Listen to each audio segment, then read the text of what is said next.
सत श्री अकाल, तुसीं देख रहे हो पंजाब मेल यूएसए टीवी। मैं वरुण कौर मान खबरां दे बुलेटिन विच तुहाडा स्वागत। खबरां दे बुलेटिन दे स्पॉन्सर ने real estate broker Mohan Cheema. Real estate दी दुनिया दे विच मन्निया परमन्निया नाम। पेश ने पहलां चुणवीआं खबरां। बाइडन ने सख्त बंदूक कानून बनाउण दी कीती मंग, कहा होर किन्ने कतलेआम देखांगे। हवाई अड्डियां अते उड़ाणां विच कोविड नियमां ते दिल्ली हाई कोर्ट होई सख्त। गोलीबारी तो बाद हुण अमेरिका के हस्पताल विच वापरी छुरेबाजी की घटना, 3 गंभीर जख्मी। ओंटारियो सूबाई चोणां विच 6 पंजाबियों ने गड्ढे जित के झंडे। भारती मूल की हरीनी लॉगन ने रचिया इतिहास, अमेरिका विच 21 शब्दों का सही उचारण कर जित्या $50,000 का इनाम। अमेरिका विच भारतीय नागरिक ते इमीग्रेशन दस्तावेज़ां विच धोखाधड़ी करन अते पछाण लुकाउण दा दोष। भारत विच घट गिणतियां ते पूजा स्थानां ते वध रहे ने हमले, अमेरिका। रूस यूक्रेन जंग दे 100 दिन पूरे, हज़ारां मरे, शहर बदल गया मलबे विच बाइडन प्रशासन का भी आया बयान। ते हुण इन्हां खबरां दा विस्तार।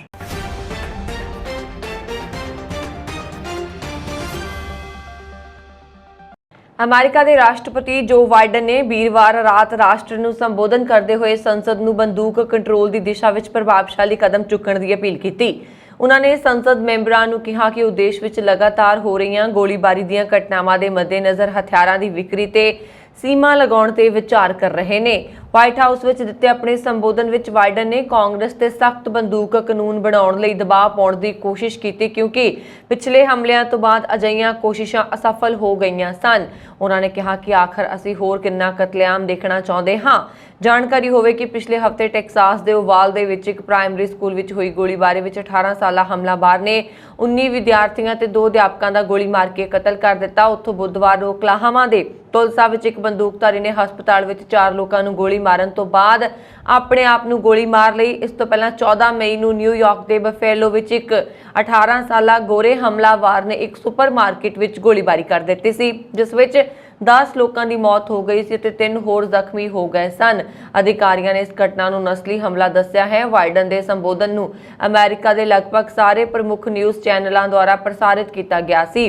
व्हाइट हाउस ने कहा कि राष्ट्रपति गोलीबारी दी दुखदाई घटनावां ते राष्ट्र को संबोधन करनगे ते कांग्रेस को बंदूक हिंसा की महामारी को रोकण लई कानून पास करने की मांग करनगे, जो हर रोज़ लोगों को मार रही है। राष्ट्रपति के संबोधन तो पहला प्रैस सकत्तर कैरन जीन प्यारे ने कहा कि कुछ दिन पहला ओवाल के तुलसा ते बफेलो विच जिहड़ी घटना वापरी उसनूं देखते हुए बाइडन बंदूक हिंसा की महामारी को रोकण लई सख्त कदम चुकण की जरूरत को दोहराउणगे। उन्होंने कहा कि बाइडन की कोई नवी कार्यकारी योजना की घोषणा करने का इरादा नहीं है। रात का संबोधन इस गल ते केंद्रित करेगा कि कांग्रेस को इस बारे की करने की लोड़ है। इस तो पहला वीरवार को उपराष्ट्रपति कमला हैरिस ने ओकलाहोमा गोलीबारी का जिक्र करदिआं कहा कि असीं सारे तुलसा के लोगों को अपने दिलों में रखांगे, पर असीं अमली बंदूक सुरक्षा कानून करने की अपनी वचनबद्धता की भी पुष्टि करते हाँ। हैरिस ने कहा कि कोई होर बहाना नहीं चलेगा। हमदर्दी और प्रार्थनावां महत्वपूर्ण हैं, पर काफ़ी नहीं हैं। सानू इस दिशा में ठोस कदम चुकण लई कांग्रेस के सहयोग की लोड़ है। कोरोना के खतरे को घट करने के मकसद नाल दिल्ली हाई कोर्ट ने हवाई अड्डियां ते उड़ाणां विच कोविड संबंधी सावधानियां की सख्ती नाल पालना करने का आदेश दिता है। अदालत ने यह भी कहा कि जेकर कोई नियमां की पालना नहीं करता तो उसनूं हवाई अड्डे या जहाज़ तो बाहर कर देना चाहिए है। दिल्ली हाई कोर्ट के कार्यकारी चीफ जस्टिस बिपन सांघी के बेंच ने हवाई सफर दौरान कोविड नियमों की उलंघना संबंधी पाए जनहित पटीशन से सुनवाई करदिआं उक्त आदेश दिता। अदालत ने यह भी कहा कि जो लोग हवाई अड्डे ते जहाज़ विच मास्क नहीं पाउंदे उन्हां ते भारी जुर्माना लगाया जाना चाहिए है। अदालत ने हवाबाजी खेत्र की नेमबद्ध संस्था नूं DGCA नूं इस संबंधी वक्रे तौर पर दिशा निर्देश जारी करने अते उन्होंने हवाई अड्डे ते तैनात अधिकारियों, जहाज़ विच मौजूद स्टाफ, कैप्टन अते सारे संबंधित अधिकारियों नूं भेजण नूं कहा। नाल ही कहा कि जो मुसाफर प्रोटोकॉल की उलंघना करन उन्हां नूं नो फ्लाई सूची विच पाया जावे। ਅਮਰੀਕਾ ਦੇ ਦੱਖਣੀ ਕੈਲੀਫੋਰਨੀਆ ਵਿੱਚ ਸ਼ੁੱਕਰਵਾਰ ਨੂੰ ਇੱਕ ਵਿਅਕਤੀ ਨੇ ਹਸਪਤਾਲ ਦੇ ਐਮਰਜੈਂਸੀ ਰੂਮ ਵਿੱਚ 3 ਲੋਕਾਂ ਉੱਤੇ ਚਾਕੂ ਨਾਲ ਹਮਲਾ ਕਰਕੇ ਉਹਨਾਂ ਨੂੰ ਗੰਭੀਰ ਰੂਪ ਵਿੱਚ ਜ਼ਖਮੀ ਕਰ ਦਿੱਤਾ। ਇੱਕ ਪੁਲਿਸ ਅਧਿਕਾਰੀ ਨੇ ਇਹ ਜਾਣਕਾਰੀ ਦਿੱਤੀ। ਲਾਸ ਏਂਜਲਸ ਪੁਲਿਸ ਵਿਭਾਗ ਦੇ ਅਧਿਕਾਰੀ ਡਰੈਕ ਮੈਡੀਸਨ ਅਨੁਸਾਰ ਹਮਲਾਵਰ ਸ਼ਾਮ 4 ਵਜੇ ਤੋਂ ਕੁਝ ਹੀ ਸਮਾਂ ਪਹਿਲਾਂ ਸੈਨ ਫਰਨਾਂਡੋ ਵੈਲੀ ਸਥਿਤ ਐਨਸੀਨੋ ਹਸਪਤਾਲ ਮੈਡੀਕਲ ਸਟੋਰ ਵਿੱਚ ਪਹੁੰਚਿਆ।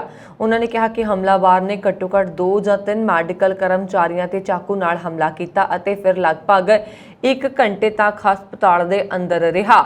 ਫਾਇਰ ਅਧਿਕਾਰੀਆਂ ਮੁਤਾਬਕ 3 ਪੀੜਤਾਂ ਨੂੰ ਗੰਭੀਰ ਹਾਲਤ ਵਿੱਚ ਟਰਾਮਾ ਸੈਂਟਰ ਲਿਜਾਇਆ ਗਿਆ। ਮੈਡੀਸਨ ਨੇ ਕਿਹਾ ਉਹ ਹਸਪਤਾਲ ਤੋਂ ਭੱਜ ਨਹੀਂ ਰਿਹਾ।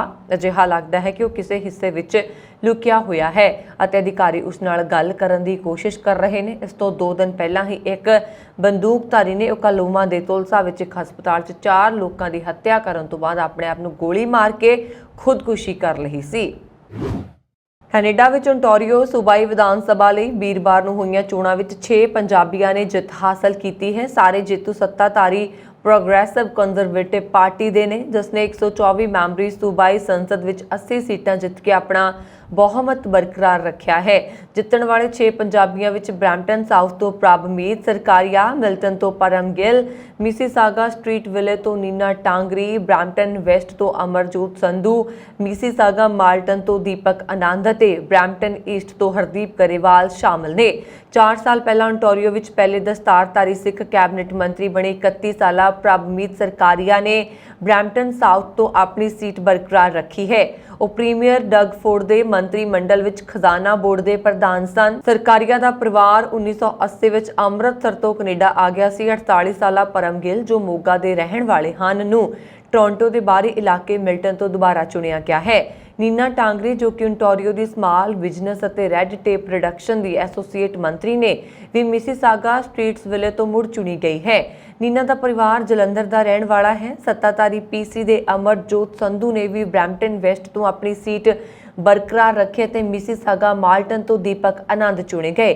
ਇਹ ਦੋਵੇਂ ਪੰਜਾਬ ਤੋਂ ਆਏ ਨੇ। ਹਾਲਾਂਕਿ ਫੈਡਰਲ ਨਿਊ ਡੈਮੋਕ੍ਰੈਟਿਕ ਪਾਰਟੀ ਦੇ ਆਗੂ ਜਗਮੀਤ ਸਿੰਘ ਦੇ ਭਰਾ ਗੁਰਰਤਨ ਸਿੰਘ ਬ੍ਰੈਂਪਟਨ ਈਸਟ ਵਿੱਚ ਸੱਤਾਧਾਰੀ ਪੀਸੀ ਦੇ ਹਰਦੀਪ ਗਰੇਵਾਲ ਤੋਂ ਆਪਣੀ ਸੀਟ ਹਾਰ ਗਏ। ਇਸ ਤੋਂ ਇਲਾਵਾ 2 ਮੌਜੂਦਾ ਵਿਧਾਇਕ ਸਾਰਾ ਸਿੰਘ ਅਤੇ ਹਰਿੰਦਰ ਮੱਲੀ ਕ੍ਰਮਵਾਰ ਬ੍ਰੈਂਪਟਨ ਸੈਂਟਰਲ ਅਤੇ ਬ੍ਰੈਂਪਟਨ ਨਾਰਥ ਤੋਂ ਹਾਰ ਗਏ ਨੇ। ਇਸ ਵਾਰ 22 ਇੰਡੋ ਕੈਨੇਡੀਅਨ ਉਮੀਦਵਾਰ ਮੈਦਾਨ ਵਿੱਚ ਸਨ। 7 ਨਿਊ ਡੈਮੋਕ੍ਰੈਟਿਕ ਪਾਰਟੀ ਅਤੇ ਲਿਬਰਲ ਪਾਰਟੀ, 5 ਸੱਤਾਧਾਰੀ ਪ੍ਰੋਗਰੈਸਿਵ ਕੰਜ਼ਰਵੇਟਿਵ ਪਾਰਟੀ ਤੋਂ 3 ਗ੍ਰੀਨ ਪਾਰਟੀ ਦੇ ਉਮੀਦਵਾਰ ਸਨ। 2018 ਦੀਆਂ ਪਿਛਲੀਆਂ ਚੋਣਾਂ ਵਿੱਚ 7 ਇੰਡੋ ਕੈਨੇਡੀਅਨ ਸੂਬਾਈ ਸੰਸਦ ਲਈ ਚੁਣੇ ਗਏ ਸਨ। ਅਮਰੀਕਾ ਵਿੱਚ ਉਦੋਂ ਇਤਿਹਾਸ ਰਚਿਆ ਗਿਆ ਜਦੋਂ 13 ਸਾਲਾ ਭਾਰਤੀ ਮੂਲ ਦੀ ਅਮਰੀਕੀ ਵਿਦਿਆਰਥਣ ਹਰੀਨੀ ਲੌਗਨ ਨੇ 2022 ਸਕ੍ਰਿਪਸ ਨੈਸ਼ਨਲ ਸਪੈਲਿੰਗ ਬੀ ਵਿੱਚ ਆਪਣੇ ਪਹਿਲੇ ਸਪੈਲ ਆਫ ਮੁਕਾਬਲੇ ਵਿੱਚ ਖਿਤਾਬ ਜਿੱਤਿਆ। ਹਰੀਨੀ ਲੌਗਨ ਨੂੰ ਇੱਕ ਵਾਰ ਸਕ੍ਰਿਪਸ ਨੈਸ਼ਨਲ ਸਪੈਲਿੰਗ ਬੀ ਤੋਂ ਬਾਹਰ ਕਰ ਦਿੱਤਾ ਗਿਆ ਸੀ, ਪਰ ਫਿਰ ਵਾਪਸ ਲਿਆਂਦਾ ਗਿਆ। ਤੁਹਾਨੂੰ ਦੱਸ ਦਈਏ ਕਿ ਮੈਚ ਵਿੱਚ ਹਰੀਨੀ ਦਾ ਸਾਹਮਣਾ 12 ਸਾਲ ਦੇ ਵਿਕਰਮ ਰਾਜੂ ਨਾਲ ਹੋਇਆ। ਇਹ ਇੱਕ ਅਜਿਹਾ ਫਾਰਮੈਟ ਹੈ ਜਿਸ ਵਿੱਚ ਮੁਕਾਬਲੇਬਾਜ਼ਾਂ ਦੀ ਜਾਂਚ ਕੀਤੀ ਜਾਂਦੀ ਹੈ ਕਿ ਉਹ 90 ਸਕਿੰਟ ਦੇ ਅੰਦਰ ਕਿੰਨੇ ਸ਼ਬਦਾਂ ਦਾ ਸਹੀ ਉਚਾਰਨ ਕਰ ਸਕਦੇ ਨੇ।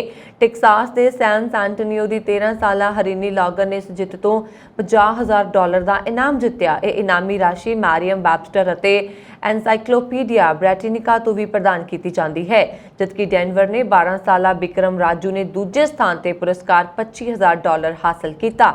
ਵਿਕਰਮ ਰਾਜੂ ਖਿਲਾਫ ਸਖਤ ਮੁਕਾਬਲੇ ਵਿੱਚ ਹਰੀਨੀ ਲੌਗਨ 4 ਸ਼ਬਦ ਖੁੰਝ ਗਈ ਸੀ, ਪਰ ਉਹਨਾਂ ਵਿੱਚ ਇੱਕ ਅਜਿਹਾ ਸ਼ਬਦ ਸੀ ਜਿਸ ਨੇ ਉਸ ਨੂੰ ਖਿਤਾਬ ਜਿਤਾ ਦਿੱਤਾ।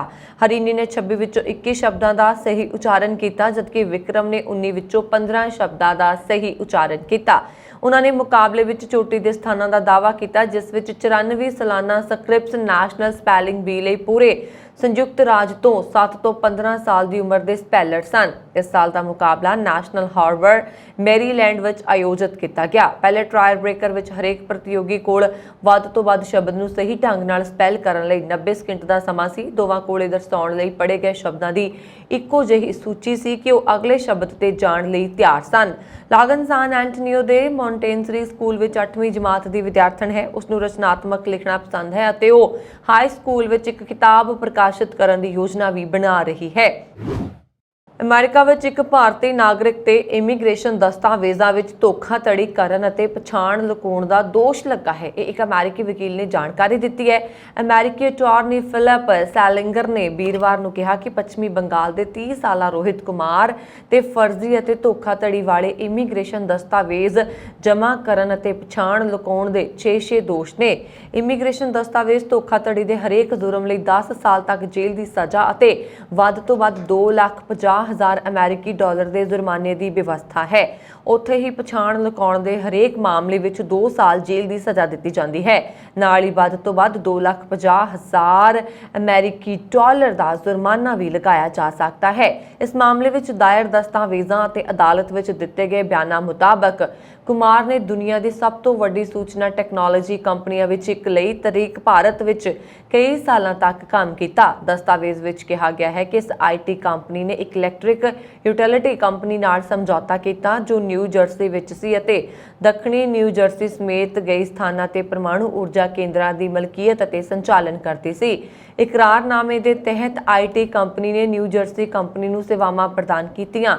ਇਨ੍ਹਾਂ ਸੇਵਾਵਾਂ ਵਿੱਚ ਵਿਸ਼ੇਸ਼ ਕਿੱਤਿਆਂ ਵਿੱਚ ਕੰਮ ਕਰਨ ਵਾਲੇ ਭਾਰਤ ਤੋਂ ਵਿਦੇਸ਼ੀ ਨਾਗਰਿਕ ਕਾਮਿਆਂ ਦੀ ਸਪਲਾਈ ਵੀ ਸ਼ਾਮਲ ਹੈ। ਕੁਮਾਰ ਨੇ H1B ਵੀਜ਼ਾ ਪ੍ਰੋਗਰਾਮ ਤਹਿਤ ਭਾਰਤੀ ਨਾਗਰਿਕਾਂ ਨੂੰ ਅਮਰੀਕਾ ਵਿੱਚ ਦਾਖਲ ਹੋਣ ਅਤੇ ਫਿਰ ਨਿਊ ਜਰਸੀ ਦੀ ਇੱਕ ਕੰਪਨੀ ਵਿੱਚ ਕੰਮ ਦੀ ਵਿਵਸਥਾ ਕਰਨ ਵਿੱਚ ਇਹਨਾਂ ਦੀ ਮਦਦ ਕੀਤੀ। ਇਹਨਾਂ ਵਿੱਚੋਂ ਕੁਝ ਦੱਖਣੀ ਨਿਊ ਜਰਸੀ ਵਿੱਚ ਇੱਕ ਪਰਮਾਣੂ ਪਾਵਰ ਪਲਾਂਟ ਵਿੱਚ ਤਾਇਨਾਤ ਸਨ, ਜਦੋਂ ਕਿ ਹੋਰ ਵਿਦੇਸ਼ੀ ਕਾਮੇ ਨਿਊ ਜਰਸੀ ਅਤੇ ਉਸ ਦੇ ਆਲੇ-ਦੁਆਲੇ ਦੇ ਸਥਾਨਾਂ ਤੇ ਤਾਇਨਾਤ ਸਨ।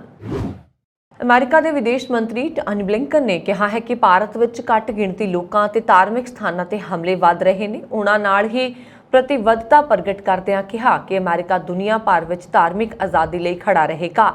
ਬਲਿੰਕਨ ਨੇ ਵੀ ਕਿਹਾ ਕਿ ਪਾਕਿਸਤਾਨ, ਅਫਗਾਨਿਸਤਾਨ ਅਤੇ ਚੀਨ ਵਰਗੇ ਏਸ਼ੀਆਈ ਦੇਸ਼ਾਂ ਵਿੱਚ ਘੱਟ ਗਿਣਤੀ ਭਾਈਚਾਰਿਆਂ ਅਤੇ ਔਰਤਾਂ ਨੂੰ ਨਿਸ਼ਾਨਾ ਬਣਾਇਆ ਜਾ ਰਿਹਾ ਹੈ। ਬਲਿੰਕਨ ਨੇ ਸਾਲਾਨਾ ਅੰਤਰਰਾਸ਼ਟਰੀ ਧਾਰਮਿਕ ਆਜ਼ਾਦੀ ਰਿਪੋਰਟ ਜਾਰੀ ਕਰਨ ਸਮੇਂ ਪੱਤਰਕਾਰਾਂ ਨੂੰ ਕਿਹਾ, ਅਸੀਂ ਧਾਰਮਿਕ ਆਜ਼ਾਦੀ ਨੂੰ ਅੱਗੇ ਵਧਾਉਣ ਲਈ ਹੋਰਨਾਂ ਦੇਸ਼ਾਂ, ਬਹੁਪੱਖੀ ਸੰਗਠਨਾਂ ਅਤੇ ਨਾਗਰਿਕ ਸਮਾਜ ਨਾਲ ਕੰਮ ਕਰਦੇ ਰਹਾਂਗੇ ਅਤੇ ਇਸ ਕੜੀ ਤਹਿਤ ਅਗਲੇ ਮਹੀਨੇ ਬਰਤਾਨੀਆ ਵਿੱਚ ਮੰਤਰੀ ਪੱਧਰੀ ਸੰਮੇਲਨ ਵੀ ਜਾਰੀ ਜਾਵੇਗਾ। ਉਹਨਾਂ ਨੇ ਕਿਹਾ ਕਿ ਅਸੀਂ ਇਹ ਯਕੀਨੀ ਬਣਾਉਣਾ ਚਾਹੁੰਦੇ ਹਾਂ ਕਿ ਸਾਰੇ ਲੋਕਾਂ ਨੂੰ ਆਪਣੀ ਅਧਿਆਤਮਕ ਪਰੰਪਰਾ ਨੂੰ ਅਪਣਾਉਣ ਦੀ ਆਜ਼ਾਦੀ ਹੋਵੇ ਜੋ ਧਰਤੀ ਤੇ ਉਹਨਾਂ ਲਈ ਬਹੁਤ ਮਾਇਨੇ ਰੱਖਦੀ ਹੈ। ਬਲਿੰਕਨ ਨੇ ਉਦਾਹਰਨ ਦਿੰਦਿਆਂ ਕਿਹਾ ਕਿ ਭਾਰਤ ਦੁਨੀਆ ਦਾ ਸਭ ਤੋਂ ਵੱਡਾ ਲੋਕਤੰਤਰ ਅਤੇ ਧਰਮਾਂ ਦੀ ਇੱਕ ਵੱਡੀ ਵਿਭਿੰਨਤਾ ਦਾ ਘਰ ਹੈ, ਜਿੱਥੇ ਘੱਟ ਗਿਣਤੀ ਲੋਕਾਂ ਤੇ ਪੂਜਾ ਸਥਾਨਾਂ ਤੇ ਵੱਧਦੇ ਹਮਲੇ ਦੇਖਣ ਨੂੰ ਮਿਲ ਰਹੇ ਹਨ। ਭਾਰਤ ਨੇ ਧਾਰਮਿਕ ਆਜ਼ਾਦੀ ਬਾਰੇ ਅਮਰੀਕੀ ਵਿਦੇਸ਼ ਵਿਭਾਗ ਦੀ ਰਿਪੋਰਟ ਵਿੱਚ ਆਪਣੀ ਆਲੋਚਨਾ ਨੂੰ ਰੱਦ ਕਰਦਿਆਂ ਕਿਹਾ ਕਿ ਇਹ ਮੰਦਭਾਗਾ ਹੈ ਕਿ ਅੰਤਰਰਾਸ਼ਟਰੀ ਸੰਬੰਧਾਂ ਵਿੱਚ ਵੋਟ ਬੈਂਕ ਦੀ ਰਾਜਨੀਤੀ ਕੀਤੀ ਜਾ ਰਹੀ ਹੈ। ਵਿਦੇਸ਼ ਮੰਤਰਾਲੇ ਦੇ ਬੁਲਾਰੇ ਅਰਿੰਦਮ ਬਾਗਚੀ ਨੇ ਕਿਹਾ ਕਿ ਰਿਪੋਰਟ ਵਿੱਚ ਭਾਰਤ ਬਾਰੇ ਨਿਰੀਖਣ ਪ੍ਰੇਰਿਤ ਜਾਣਕਾਰੀ ਅਤੇ ਪੱਖਪਾਤੀ ਵਿਚਾਰਾਂ ਤੇ ਆਧਾਰਿਤ ਹੈ। ਸ਼ੁੱਕਰਵਾਰ ਨੂੰ ਯੂਕਰੇਨ ਵਿੱਚ ਰੂਸ ਦੇ ਹਮਲੇ ਦਾ 100ਵਾਂ ਦਿਨ ਹੋ ਗਿਆ ਅਤੇ ਹੁਣ ਤੱਕ ਯੁੱਧ ਦੇ ਅੰਤ ਦਾ ਕੋਈ ਸੰਕੇਤ ਨਹੀਂ ਹੈ। ਇਸ ਯੁੱਧ ਵਿੱਚ ਹਜ਼ਾਰਾਂ ਲੋਕ ਮਾਰੇ ਗਏ ਨੇ, ਲੱਖਾਂ ਲੋਕ ਬੇਘਰ ਹੋ ਗਏ ਨੇ ਅਤੇ ਸ਼ਹਿਰ ਮਲਬੇ ਵਿੱਚ ਸਿਮਟ ਗਏ ਨੇ। ਰੂਸ ਰਾਜਧਾਨੀ ਕੀਵ ਨੂੰ ਬਰਬਾਦੀ ਦੇ ਕੰਢੇ ਤੋਂ ਲਿਆਉਣ ਤੋਂ ਬਾਅਦ ਪੂਰਬ ਅਤੇ ਦੱਖਣ ਤੇ ਦਬਾਅ ਬਣਾ ਰਿਹਾ। ਤਾਜ਼ਾ ਯੁੱਧ ਵਿੱਚ ਰੂਸੀ ਫੌਜ ਨੇ ਯੂਕਰੇਨ ਦੇ 20% ਖੇਤਰ ਤੇ ਕਬਜ਼ਾ ਕਰ ਲਿਆ ਹੈ ਅਤੇ ਯੂਕਰੇਨ ਦੀ ਫੌਜ ਲਗਭਗ 1000 ਕਿਲੋਮੀਟਰ ਦੀ ਲੰਬਾਈ ਦੇ ਖੇਤਰ ਵਿੱਚ ਨਾਲ ਲੜ ਰਹੀ ਹੈ।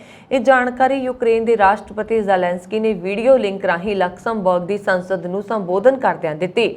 ਰੂਸ ਤੋਂ ਬਚਾਅ ਲਈ ਅਮਰੀਕਾ, ਬ੍ਰਿਟੇਨ ਅਤੇ ਜਰਮਨੀ ਨੇ ਯੂਕਰੇਨ ਦੀ ਮਦਦ ਲਈ ਹੱਥ ਵਧਾਏ ਨੇ। ਬ੍ਰਿਟੇਨ ਨੇ ਵੀ ਯੂਕਰੇਨ ਨੂੰ ਮੱਧਮ ਦੂਰੀ ਦਾ ਰਾਕੇਟ ਸਿਸਟਮ ਦੇਣ ਦਾ ਫੈਸਲਾ ਕੀਤਾ। ਬ੍ਰਿਟੇਨ M270 ਲਾਂਚਰ ਯੂਕਰੇਨ ਨੂੰ ਦੇਗਾ ਜੋ 80 ਕਿਲੋਮੀਟਰ ਤੱਕ ਰਾਕੇਟ ਹਮਲੇ ਕਰਨ ਤੇ ਸਮਰੱਥ ਹੈ। ਅਮਰੀਕਾ ਤੇ ਜਰਮਨੀ ਤੋਂ ਬਾਅਦ ਹਾਲ ਹੀ ਦੇ ਦਿਨਾਂ ਵਿੱਚ ਬ੍ਰਿਟੇਨ ਤੀਜਾ ਦੇਸ਼ ਹੈ ਜਿਸ ਨੇ ਯੂਕਰੇਨ ਨੂੰ ਹਥਿਆਰਾਂ ਦੀ ਵੱਡੀ ਸਪਲਾਈ ਦਾ ਐਲਾਨ ਕੀਤਾ ਹੈ। ਯੂਕਰੇਨ ਦੀ ਮਦਦ ਲਈ ਅੱਗੇ ਆਏ ਰੂਸ ਨੇ ਯੂਕਰੇਨ ਨੂੰ ਆਧੁਨਿਕ ਹਥਿਆਰਾਂ ਦੀ ਸਪਲਾਈ ਕਰਨ ਦੇ ਅਮਰੀਕੀ ਫੈਸਲੇ ਦੀ ਸਖਤ ਨਿੰਦਾ ਕੀਤੀ ਹੈ। ਨਾਲ ਹੀ ਇਨ੍ਹਾਂ ਹਥਿਆਰਾਂ ਨੂੰ ਫਰੰਟ ਤੇ ਤਾਇਨਾਤ ਕਰਨ ਤੋਂ ਪਹਿਲਾਂ ਹੀ ਯੂਕਰੇਨ ਵਿੱਚ ਨਿਸ਼ਾਨਾ ਬਣਾਉਣ ਦਾ ਫੈਸਲਾ ਕੀਤਾ ਗਿਆ ਹੈ। ਫੈਸਲੇ ਦੇ ਹਿੱਸੇ ਵਜੋਂ ਰੂਸੀ ਬਲਾਂ ਨੇ ਬੁੱਧਵਾਰ ਰਾਤ ਨੂੰ ਪੋਲਿਸ਼ ਸਰਹੱਦ ਨੇੜੇ ਲਵੀਵ ਖੇਤਰ ਵਿੱਚ 2 ਰੇਲਵੇ ਸਟੇਸ਼ਨਾਂ ਤੇ ਮਿਜ਼ਾਈਲਾਂ ਦਾਗੀਆਂ। ਪੱਛਮੀ ਦੇਸ਼ਾਂ ਦੇ ਜ਼ਿਆਦਾਤਰ ਹਥਿਆਰ ਪੋਲੈਂਡ ਰਾਹੀਂ ਯੂਕਰੇਨ ਆਉਂਦੇ ਨੇ। ਇਸ ਦੌਰਾਨ ਰੂਸੀ ਬਲ ਡੋਨਬਾਸ ਦੇ ਸਭ ਤੋਂ ਵੱਡੇ ਸ਼ਹਿਰ ਸਵੈਰਡੋਨੇਸਕ ਤੇ ਕਬਜ਼ਾ ਕਰਨ ਦੇ ਨੇੜੇ ਆ ਗਏ ਨੇ। ਉੱਥੇ ਯੂਕਰੇਨ ਦੀ ਫੌਜ ਸਖਤ ਲੜਾਈ ਲੜ ਰਹੀ ਹੈ ਪਰ ਪਿੱਛੇ ਹਟਣ ਲਈ ਮਜਬੂਰ ਹੈ। ਅਮਰੀਕੀ ਰਾਸ਼ਟਰਪਤੀ ਜੋ ਬਾਈਡਨ ਦੇ $700 ਮਿਲੀਅਨ ਦੀ ਫੌਜੀ ਸਹਾਇਤਾ ਦੇ ਤਾਜ਼ਾ ਐਲਾਨ ਤੋਂ ਬਾਅਦ ਰੂਸ ਨੇ ਕਿਹਾ ਕਿ ਅਮਰੀਕਾ ਯੂਕਰੇਨ ਯੁੱਧ ਨੂੰ ਭੜਕਾ ਰਿਹਾ। ਆਧੁਨਿਕ ਹਥਿਆਰਾਂ ਦੀ ਮਦਦ ਨਾਲ ਹਾਲਾਤ ਹੋਰ ਵਿਗੜ ਜਾਣਗੇ। ਅਮਰੀਕਾ ਨੇ ਯੂਕਰੇਨ ਨੂੰ 80 ਕਿਲੋਮੀਟਰ ਦੀ ਰੇਂਜ ਵਾਲਾ ਰਾਕਟ ਸਿਸਟਮ ਦੇਣ ਦਾ ਐਲਾਨ ਕੀਤਾ। ਸੰਭਾਵਤ ਤੌਰ ਤੇ ਇਸ ਹਫ਼ਤੇ ਯੂਕਰੇਨ ਪਹੁੰਚ ਜਾਣਗੇ। ਯੂਕਰੇਨ ਦੇ ਰਾਸ਼ਟਰਪਤੀ ਜ਼ੈਲੈਂਸਕੀ ਨੇ ਇਸ ਮਦਦ ਲਈ ਧੰਨਵਾਦ ਪ੍ਰਗਟਾਇਆ। ਇਸ ਦੇ ਨਾਲ ਹੀ ਇਸ ਸਪਲਾਈ ਵਿੱਚ ਤੇਜ਼ੀ ਲਿਆਉਣ ਦੀ ਲੋੜ ਹੈ। ਬਾਈਡਨ ਪ੍ਰਸ਼ਾਸਨ ਨੇ ਕਿਹਾ ਹੈ ਕਿ ਯੂਕਰੇਨ ਨੇ ਵਾਅਦਾ ਕੀਤਾ ਹੈ ਕਿ ਰੂਸੀ ਸ਼ਹਿਰਾਂ ਤੇ ਹਮਲਾ ਕਰਨ ਲਈ ਅਮਰੀਕੀ ਹਥਿਆਰਾਂ ਦੀ ਵਰਤੋਂ ਨਹੀਂ ਕੀਤੀ ਜਾਏਗੀ। ਇਨ੍ਹਾਂ ਹਥਿਆਰਾਂ ਦੀ ਵਰਤੋਂ ਜੰਗ ਦੇ ਮੋਰਚੇ ਤੇ ਰੂਸੀ ਫੌਜ ਦਾ ਮੁਕਾਬਲਾ ਕਰਨ ਲਈ ਕੀਤੀ ਜਾਏਗੀ। ਰੂਸੀ ਰਾਸ਼ਟਰਪਤੀ ਦੇ ਕ੍ਰੈਮਲਿਨ ਦਫ਼ਤਰ ਦੇ ਬੁਲਾਰੇ ਦਮਿਤਰੀ ਨੇ ਕਿਹਾ ਹੈ ਕਿ ਪੱਛਮੀ ਹਥਿਆਰਾਂ ਦਾ ਯੂਕਰੇਨ ਵਿੱਚ ਚੱਲ ਰਹੀ ਰੂਸੀ ਫੌਜ ਨੂੰ ਕਾਰਵਾਈ ਪ੍ਰਭਾਵਿਤ ਨਹੀਂ ਕੀਤਾ ਜਾਏਗਾ। ਇਹ ਕਾਰਵਾਈ ਆਪਣੇ ਉਦੇਸ਼ ਦੀ ਪ੍ਰਾਪਤੀ ਤੋਂ ਬਾਅਦ ਹੀ ਰੁਕੇਗੀ, ਪਰ ਵਿਦੇਸ਼ੀ ਹਥਿਆਰਾਂ ਦੇ ਆਉਣ ਨਾਲ ਲੜਾਈ ਵਧੇਗੀ ਅਤੇ ਯੂਕਰੇਨ ਨੂੰ ਹੋਰ ਨੁਕਸਾਨ ਹੋਏਗਾ। ਬੁਲਾਰੇ ਨੇ ਇਹ ਗੱਲ ਯੂਕਰੇਨ ਨੂੰ ਹੈਲਪ ਫਾਇਰ ਮਿਜ਼ਾਈਲ ਨਾਲ ਲੈਸ MQ-1C ਗ੍ਰੇ ਈਗਲ ਡਰੋਨ ਦੇਣ ਦੀ ਯੋਜਨਾ ਤੇ ਪੁੱਛੇ ਗਏ ਸਵਾਲ ਦੇ ਜਵਾਬ ਵਿੱਚ ਕਹੀ। ਇਸ ਡਰੋਨ ਨੂੰ ਇਸ ਦੀ ਰਿਮੋਟ ਸ਼ੂਟਿੰਗ ਅਤੇ ਇਸ ਦੀਆਂ ਹੋਰ ਵਿਸ਼ੇਸ਼ਤਾਵਾਂ ਕਾਰਨ ਸਕਾਈ ਵਾਰੀਅਰ ਵੀ ਕਿਹਾ ਜਾਂਦਾ ਹੈ। ਬੰਬਈ ਅੰਤਰਰਾਸ਼ਟਰੀ ਹਵਾਈ ਅੱਡੇ ਤੇ ਯੁਗਾਂਡਾ ਦੇ ਇੱਕ ਔਰਤ ਨੂੰ 49 ਕੈਪਸੂਲ ਵਿੱਚ 535 ਗ੍ਰਾਮ ਹੈਰੋਇਨ ਅਤੇ 15 ਕੈਪਸੂਲ ਵਿੱਚ 175 ਗ੍ਰਾਮ ਨਸ਼ੀਲੇ ਪਦਾਰਥਾਂ ਸਮੇਤ ਕਾਬੂ ਕੀਤਾ ਗਿਆ। ਨਾਰਕੋਟਿਕਸ ਕੰਟਰੋਲ ਬਿਊਰੋ ਯਾਨੀ ਕਿ NCB ਦੇ ਇੱਕ ਅਧਿਕਾਰੀ ਨੇ ਸ਼ੁੱਕਰਵਾਰ ਨੂੰ ਇਹ ਜਾਣਕਾਰੀ ਦਿੱਤੀ। ਉਹਨਾਂ ਨੇ ਦੱਸਿਆ ਹੈ ਕਿ ਗੈਰ ਕਾਨੂੰਨੀ ਬਾਜ਼ਾਰ ਵਿੱਚ 3 ਕਰੋੜ ਰੁਪਏ ਦੀ ਕੀਮਤ ਦੇ ਨਸ਼ੀਲੇ ਪਦਾਰਥ ਔਰਤ ਨੇ ਸਰੀਰ ਵਿੱਚ ਲੁਕਾਏ ਸਨ। ਉਹਨਾਂ ਨੂੰ ਸਰੀਰ ਤੋਂ ਬਾਹਰ ਕੱਢਣ ਲਈ ਔਰਤ ਨੂੰ ਭਾਏ ਖਾਲਾ ਦੇ ਸਰਕਾਰੀ JJ ਹਸਪਤਾਲ ਵਿੱਚ ਦਾਖਲ ਕਰਵਾਇਆ ਗਿਆ। ਉਹਨਾਂ ਨੇ ਦੱਸਿਆ ਕਿ ਯੁਗਾਂਡਾ ਤੋਂ ਇੱਕ ਸ਼ੱਕੀ ਔਰਤ ਦੇ ਬੰਬਈ ਆਉਣ ਦੀ ਖਾਸ ਸੂਚਨਾ ਦੇ ਆਧਾਰ ਤੇ 28 ਮਈ ਨੂੰ ਸ਼ੁਰੂ ਕੀਤੇ ਗਏ ਆਪਰੇਸ਼ਨ ਦੇ ਤਹਿਤ ਉਸ ਨੂੰ ਗ੍ਰਿਫਤਾਰ ਕੀਤਾ ਗਿਆ ਸੀ। ਅਧਿਕਾਰੀ ਨੇ ਕਿਹਾ ਔਰਤ ਦਾ ਪਤਾ ਲਗਾਉਣ ਤੋਂ ਬਾਅਦ ਜਾਂਚ ਦੌਰਾਨ ਉਸ ਦੇ ਸਮਾਨ ਵਿੱਚ ਕੁਝ ਵੀ ਸ਼ੱਕੀ ਨਹੀਂ ਮਿਲਿਆ। ਬਰੀਕੀ ਨਾਲ ਜਾਂਚ ਕਰਨ ਦੇ ਪਤਾ ਲੱਗਾ ਕਿ ਉਹ ਆਪਣੇ ਸਰੀਰ ਵਿੱਚ ਨਸ਼ੀਲੇ ਪਦਾਰਥ ਲੁਕੋ ਕੇ ਲਿਜਾ ਰਹੀ ਸੀ। ਉਹਨਾਂ ਨੇ ਕਿਹਾ ਬਾਰ-ਬਾਰ ਪੁੱਛਗਿੱਛ ਕਰਨ ਤੇ ਔਰਤ ਨੇ ਮੰਨਿਆ ਕਿ ਉਸ ਦੇ ਸਰੀਰ 'ਚ ਵੱਖ-ਵੱਖ ਤਰ੍ਹਾਂ ਦੀਆਂ ਚਿਪਕਣ ਵਾਲੀਆਂ ਟੇਪਾਂ ਦੀ ਵਰਤੋਂ ਕਰਕੇ 11 ਕੈਪਸੂਲ ਛਿਪਾਏ ਗਏ ਨੇ। 110 ਗ੍ਰਾਮ ਹੈਰੋਇਨ ਵੱਲ ਘੱਟੋ-ਘੱਟ 10 ਕੈਪਸੂਲ ਕੱਢੇ ਗਏ ਅਤੇ ਬਾਕੀਆਂ ਨੂੰ ਕੱਢਣ ਲਈ JJ ਹਸਪਤਾਲ ਵਿੱਚ ਦਾਖਲ ਕਰਵਾਇਆ ਗਿਆ। NCB ਅਧਿਕਾਰੀ ਨੇ ਦੱਸਿਆ ਕਿ 28 ਮਈ ਤੋਂ 5 ਜੂਨ ਦਰਮਿਆਨ ਕੁੱਲ 54 ਕੈਪਸੂਲ ਕੱਢੇ ਗਏ, ਜਿਨ੍ਹਾਂ 'ਚੋਂ 425 ਗ੍ਰਾਮ ਹੈਰੋਇਨ ਦੇ ਕੈਪਸੂਲ, 175 ਗ੍ਰਾਮ ਕੋਕੀਨ ਵਾਲੇ 15 ਕੈਪਸੂਲ ਸ਼ਾਮਲ ਸਨ, ਜਿਸ ਨਾਲ ਉਸਦੇ ਸਰੀਰ 'ਚੋਂ ਕੱਢੇ ਗਏ ਕੈਪਸੂਲ ਦੀ ਕੁੱਲ ਗਿਣਤੀ 64 ਹੋ ਗਈ ਹੈ। ਉਹਨਾਂ ਨੇ ਦੱਸਿਆ ਕਿ ਫਿਲਹਾਲ ਔਰਤ ਨੂੰ ਹਸਪਤਾਲ ਤੋਂ ਛੁੱਟੀ ਦੇ ਦਿੱਤੀ ਗਈ ਹੈ। ਔਰਤ ਨੂੰ ਤਸਕਰੀ ਰੈਕੇਟ ਜਿਸ ਦਾ ਉਹ ਹਿੱਸਾ ਹੈ ਉਸ ਦੀ ਜਾਂਚ ਲਈ NCB ਦਫ਼ਤਰ ਲਿਆਂਦਾ ਜਾਏਗਾ। ਡਗ ਫੋਰਡ ਨੂੰ ਪ੍ਰੋਗਰੈਸਿਵ ਕੰਜ਼ਰਵੇਟਿਵਾਂ ਲਈ ਬਹੁਮਤ ਨਾਲ 2022 ਓਨਟਾਰੀਓ ਚੋਣਾਂ ਵਿੱਚ ਜੇਤੂ ਘੋਸ਼ਿਤ ਕੀਤਾ ਗਿਆ। ਪ੍ਰਸਾਰਕ ਗਲੋਬਲ ਨਿਊਜ਼ ਅਤੇ CTV ਨਿਊਜ਼ ਨੇ ਇਹ ਜਾਣਕਾਰੀ ਦਿੱਤੀ। ਸਟੀਵਨ ਡੇਲਾ ਡੂਕਾ ਦੀ ਲਿਬਰਲ ਪਾਰਟੀ ਦੇ ਮੁਕਾਬਲੇ NDP ਪਾਰਟੀ ਨੂੰ ਅਧਿਕਾਰਤ ਵਿਰੋਧੀ ਐਲਾਨ ਕੀਤਾ ਗਿਆ।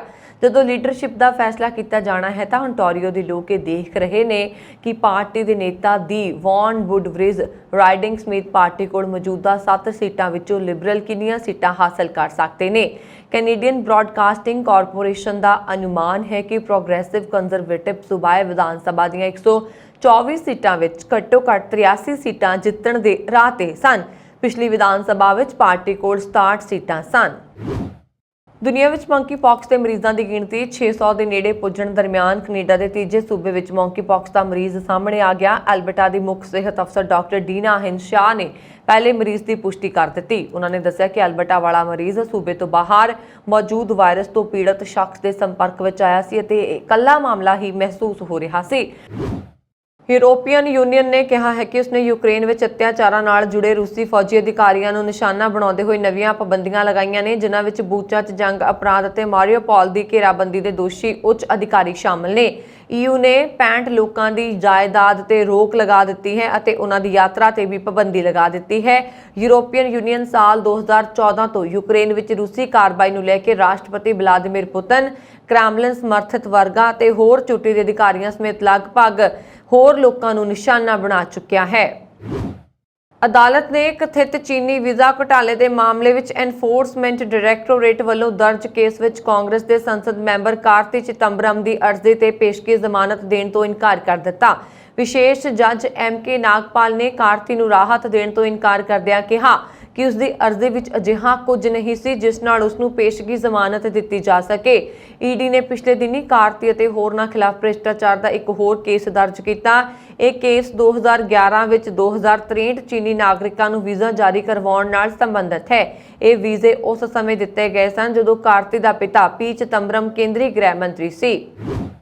ਸ਼੍ਰੋਮਣੀ ਅਕਾਲੀ ਦਲ ਦੇ ਪ੍ਰਧਾਨ ਸੁਖਬੀਰ ਸਿੰਘ ਬਾਦਲ ਦੇਰ ਰਾਤ ਸਿਮਰਨਜੀਤ ਸਿੰਘ ਮਾਨ ਦੇ ਸੰਗਰੂਰ ਸਥਿਤ ਰਿਹਾਇਸ਼ ਬੱਗੂਆਣਾ ਪੁੱਜੇ, ਜਿੱਥੇ ਉਹਨਾਂ ਦੀ ਮਿਲਣੀ ਸਿਮਰਨਜੀਤ ਸਿੰਘ ਮਾਨ ਅਤੇ ਹੋਰ ਆਗੂਆਂ ਦੀ ਹਾਜ਼ਰੀ ਵਿੱਚ ਹੋਈ। ਭਾਵੇਂ ਮਿਲਣੀ ਦੇ ਵੇਰਵੇ ਜਨਤਕ ਨਹੀਂ ਕੀਤੇ ਗਏ, ਪਰ ਇਸ ਨੂੰ ਸੰਗਰੂਰ ਜ਼ਿਮਨੀ ਚੋਣ ਨਾਲ ਜੋੜ ਕੇ ਦੇਖਿਆ ਜਾ ਸਕਦਾ ਹੈ। ਸੰਭਾਵਨਾਵਾਂ ਨੇ ਕਿ ਜਲਦੀ ਹੀ ਦੋਵੇਂ ਆਗੂ ਕੋਈ ਸੰਗਰੂਰ ਜ਼ਿਮਨੀ ਚੋਣ ਸੰਬੰਧੀ ਕੋਈ ਵੱਡਾ ਐਲਾਨ ਕਰਨਗੇ। ਇਸ ਮੌਕੇ ਸ਼੍ਰੋਮਣੀ ਗੁਰਦੁਆਰਾ ਪ੍ਰਬੰਧਕ ਕਮੇਟੀ ਦੇ ਪ੍ਰਧਾਨ ਐਡਵੋਕੇਟ ਹਰਜਿੰਦਰ ਸਿੰਘ ਧਾਮੀ ਨੇ ਪ੍ਰੈਸ ਨਾਲ ਗੱਲਬਾਤ ਕਰਦਿਆਂ ਇਸ ਮਿਲਣੀ ਨੂੰ ਬੰਦੀ ਸਿੰਘਾਂ ਦੀ ਰਿਹਾਈ ਨੂੰ ਲੈ ਕੇ ਕੀਤੇ ਜਾ ਰਹੇ ਯਤਨਾਂ ਨਾਲ ਜੋੜਿਆ ਗਿਆ ਹੈ।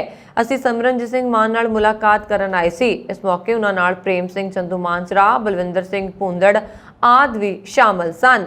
ਮੀਟਿੰਗ ਤੋਂ ਬਾਅਦ ਪੱਤਰਕਾਰਾਂ ਨਾਲ ਗੱਲਬਾਤ ਕਰਦਿਆਂ ਸਿਮਰਨਜੀਤ ਸਿੰਘ ਮਾਨ ਨੇ ਕਿਹਾ ਕਿ ਇਹ ਮੀਟਿੰਗ ਪੰਥਕ ਮੁੱਦਿਆਂ ਤੇ ਆਪਸੀ ਇਕੱਤਰਤਾ ਅਤੇ ਕੌਮੀ ਮਸਲਿਆਂ ਦੇ ਹੱਲ ਲਈ ਕੇਂਦਰ ਸਰਕਾਰ ਤੱਕ ਪਹੁੰਚ ਕਰਨ ਲਈ ਕੀਤੀ ਗਈ ਹੈ, ਕਿਉਂਕਿ ਪਿਛਲੇ ਮਹੀਨੇ ਕੀਤੀ ਗਈ ਸਰਬ ਪਾਰਟੀ ਮੀਟਿੰਗ ਦੇ ਵਿੱਚ ਇਹਨਾਂ ਮਸਲਿਆਂ ਬਾਰੇ ਵਿਚਾਰ ਚਰਚਾ ਕੀਤੀ ਗਈ ਸੀ। ਲੋਕ ਸਭਾ ਚੋਣਾਂ ਦੇ ਸਮਰਥਨ ਬਾਰੇ ਉਹਨਾਂ ਨੇ ਕਿਹਾ ਕਿ ਜੇਕਰ ਕੌਮ ਨੂੰ ਦਰਪੇਸ਼ ਸਭ ਮਸਲਿਆਂ ਪ੍ਰਤੀ ਅਕਾਲੀ ਦਲ ਬਾਦਲ ਵਾਲੇ ਗੰਭੀਰਤਾ ਨਾਲ ਵਿਚਾਰ ਕਰਦੇ ਤਾਂ ਉਹ ਅਤੇ ਉਹਨਾਂ ਦੀ ਪਾਰਟੀ ਇਸ ਬਾਰੇ ਵਿਚਾਰ ਕਰ ਸਕਦੇ ਨੇ।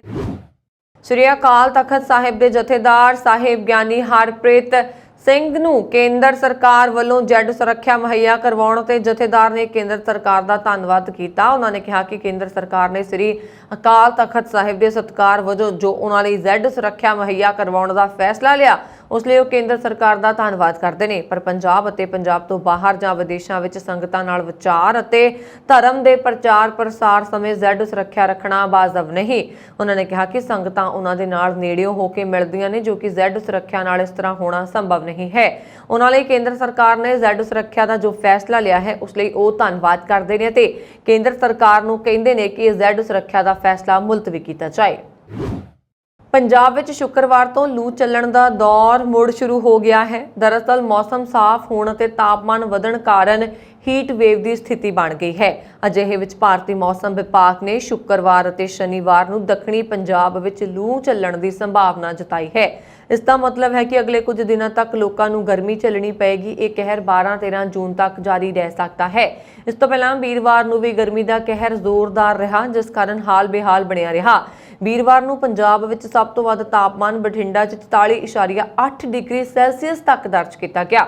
ਦੂਜੇ ਪਾਸੇ ਪੰਜਾਬ ਵਿੱਚ ਹਵਾ ਗੁਣਵੱਤਾ ਸੂਚਕ ਅੰਕ ਤਸੱਲੀ ਬਖਸ਼ ਤੋਂ ਦਰਮਿਆਨੇ ਸ਼੍ਰੇਣੀ ਵਿੱਚ ਹੈ। ਇਹ ਸਨ ਹੁਣ ਤੱਕ ਦੀਆਂ ਖਬਰਾਂ। ਮੈਨੂੰ ਬਰੁਣ ਕੌਰ ਮਾਨ ਨੂੰ ਦਿਓ ਆਗਿਆ। ਹੋਰ ਖਬਰਾਂ ਦੇ ਲਈ ਸਾਡਾ YouTube ਚੈਨਲ ਪੰਜਾਬ ਮੇਲ ਯੂਨੀਵਰਸਿਟੀ ਵੀ ਜ਼ਰੂਰ ਸਬਸਕ੍ਰਾਈਬ ਕਰੋ। ਸਤਿ ਸ਼੍ਰੀ ਅਕਾਲ।